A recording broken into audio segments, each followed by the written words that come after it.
So we got a Binks 2001 spray gun here. Going through some of the rebuilding on it. I rebuilding this because I was painting the tractor and doing the frame and all, and right at the start it kind of works all right, but then I found out that had some air mixing where it shouldn't. Some of the packings were gone, and then the spray pattern is pretty bad too, because there was more packings in there that were all pretty far gone. So once again, I took it apart as you see now, and I've cleaned it all up using some solvent and paint thinner. And then I went ahead and ordered this rebuild kit here. It has all new springs, the fluid or the air packing, packing for the nozzle, and then a couple other deals in there. And you can find this on Pittsburgh Spray Equipment, and it's like $30 or something like that. It's a good thing for this gun, because this gun, I got this and a couple others on a garage sale all for 15 bucks, and I think it's a lot better being able to use some of these nicer old siphon guns. And it's for sure cheaper to go out and buy a Walmart gun and gravity feed, but painting some of the old tractors and all, I think it's kind of nice to have what you would have maybe seen a little bit more back then. And these are really nice guns for what they were back in the day. It's just that you don't see them around much anymore because they're not as convenient as the siphon guns or as the gravity guns. But to start, you got all the parts here. One thing that I'll stress is lubricating the packings on these. That especially the fluid packing in here, which is those little white pieces there. Making sure that that's good, it'll give your gun a lot more life, because I have all the old pieces here, and these are the air packings on where you adjust the spray pattern. And that's the other deal too, is do not soak the entire gun in solvent ever.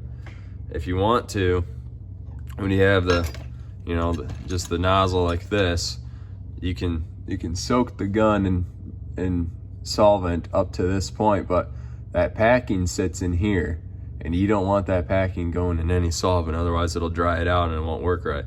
But if you can soak the gun above this level to make sure that nothing's getting all fed up in there, then that's okay.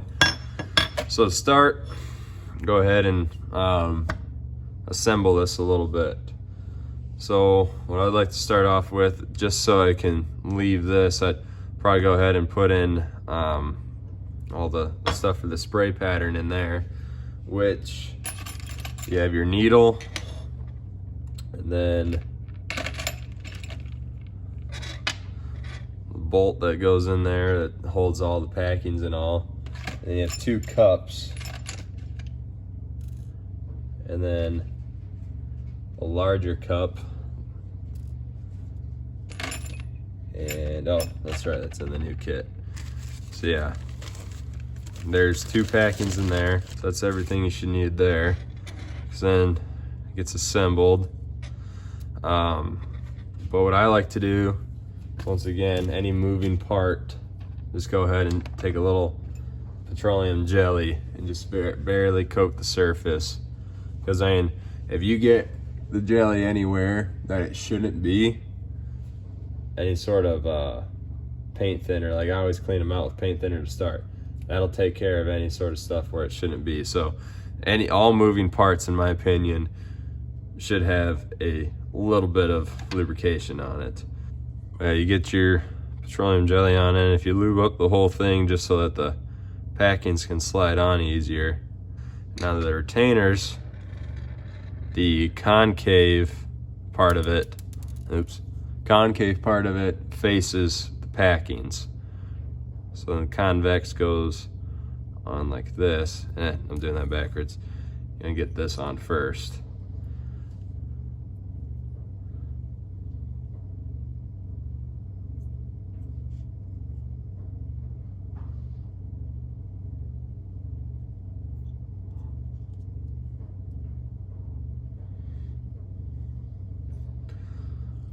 So it should be assembled like that, and then should be able to slide those down into this retainer. The smaller spring goes in here over top against those packings. And then from there, you have this retainer with the convex side facing up, and then your little pin, brass pin. You pull this down far enough that you can slide that pin in. Okay, so that took a little work, but got it all in there. I used a screwdriver to compress that, just so I could get in there a little bit easier, but should be able to screw out. That spring will compress then, but that's your spray width and pattern control. Those packings make sure that no air comes out this way. So yeah, it's all assembled, and we'll set that aside because it's easier to get the needle in here for the fluid needle in, so that you can actually tighten it down without having to fight getting around this up top.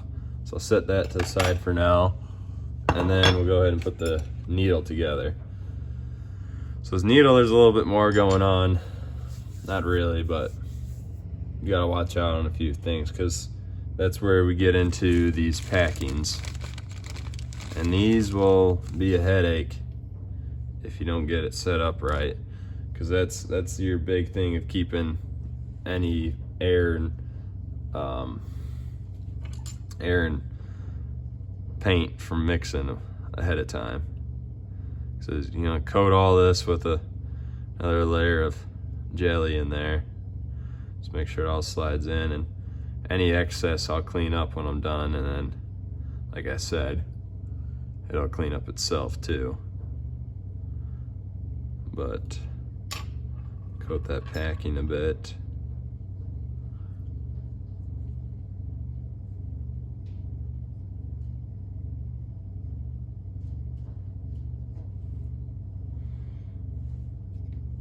So yeah, this packing, plastic little packing, should slide right down in this hole in here. And then you'll use this screw to seat it in there. So go ahead and throw that in. So it goes in there, and seat it like this.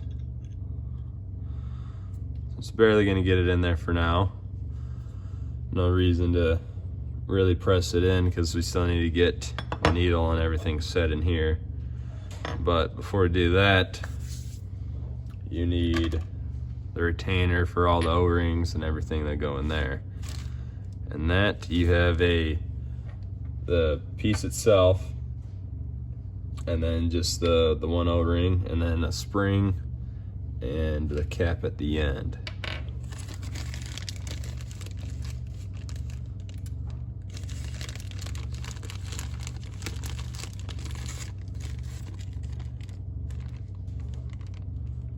So yeah, that should be everything you need for that.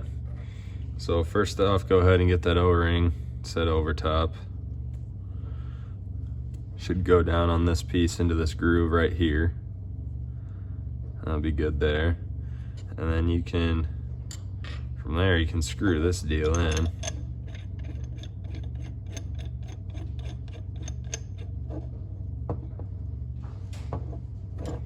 Go ahead, set your needle in. Make sure it goes through that packing all right. And without your nozzle in here, it'll go all the way past, but I don't really have to worry much about that yet. I got a little too much grease on there.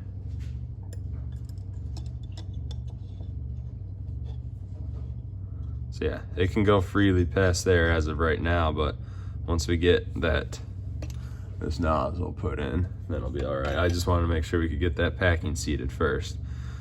So then the spring would go in, but like I said, it's a little easier if we have this nozzle to keep it from going in.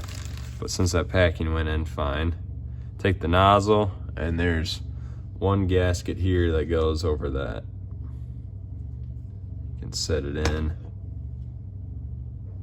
here. Oh, This just threads down in, like so.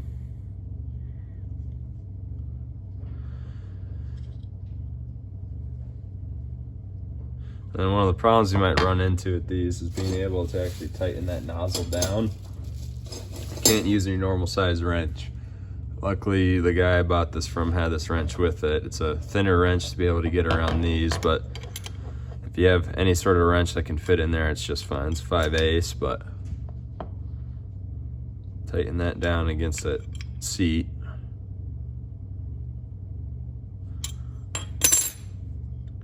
And that all should be good there.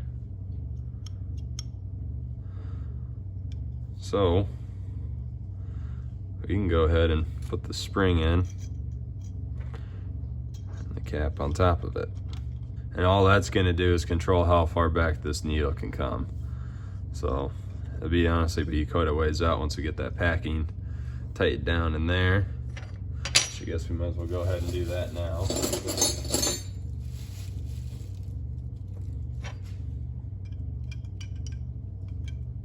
So we got the nozzle back in. This is your fluid control here. That should all be good. We can tighten this down at this point. Can't remember how big a wrench, but yeah, just tighten it down against the seat. No gaskets on this side.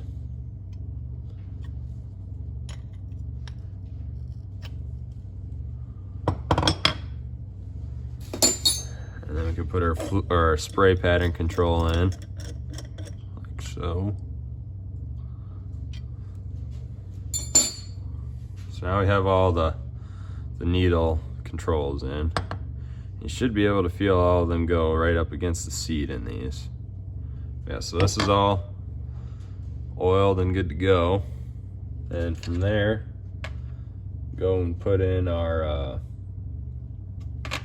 the air valve stem. So here's your valve stem, and I'm actually missing one piece on this right now. I have it ordered, ready to, it's on its way. But you need the spring, another O-ring, and the valve stem. And this little packing here you see would go on the end of this valve stem outside with the cap on it. Make sure that no air gets past the trigger. But this all goes in. You take the gasket, which goes around this assembly here, and then this can be threaded in once you get, actually, that's once again, I almost misspoke. You want to lubricate this as well. The assembly goes together like this and feeds into here. So there's all that.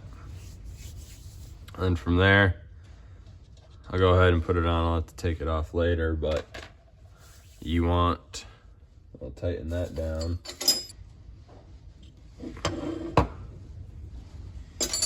But yeah, like I said, that's that little packing nut and packing.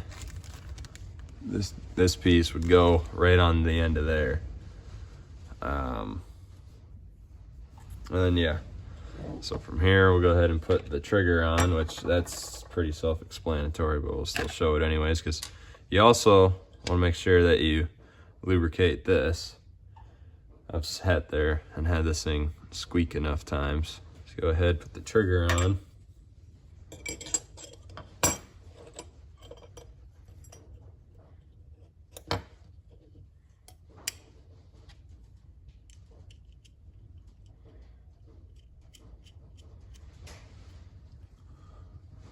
You need 2 screwdrivers to snug it down, but I'm not gonna snug it down yet because, like I said, I have to put this together yet. But for purposes of showing it, that fluid adjustment, all you're doing is depending or seeing how far back you can come, because if you tighten it all the way in, that spring pressure in there should keep you from coming back so far. You'll bottom out.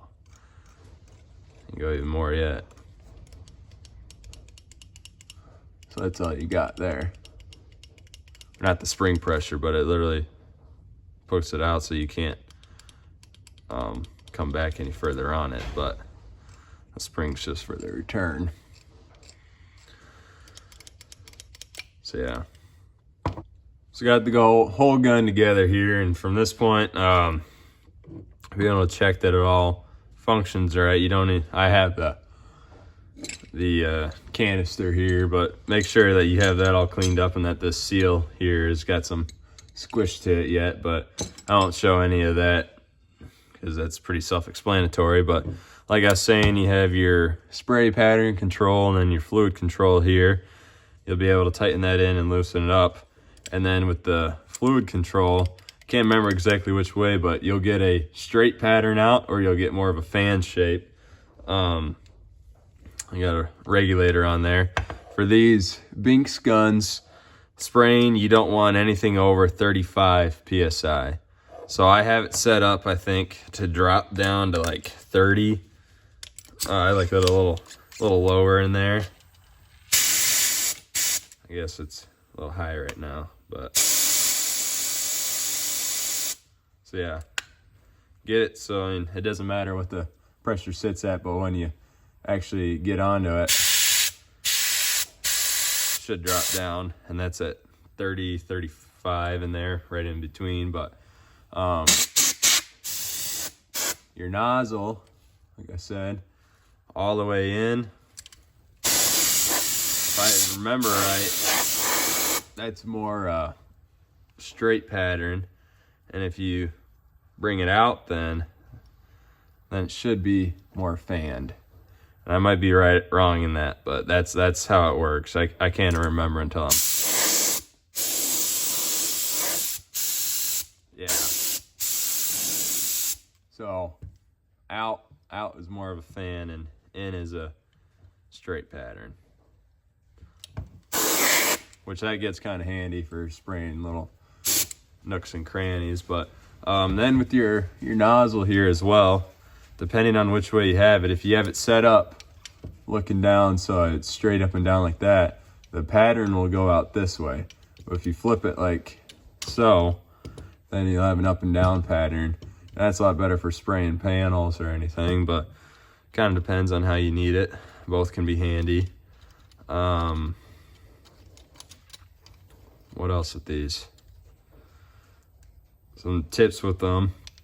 Before you start spraying, always make sure you run some cleaner through the lines, or at least run quite a bit of the paint through it. Make sure there's nothing in there. Remember to put some oil or something on the packings here and any moving part, because yeah, it's kind of a pain to take it apart, but if you're spraying quite a lot, it'll keep the life of it a little bit more. And then afterwards also clean it out, but keep everything free. And then kind of forgot to show this part, but when you are on the trigger, you should have two different detents here.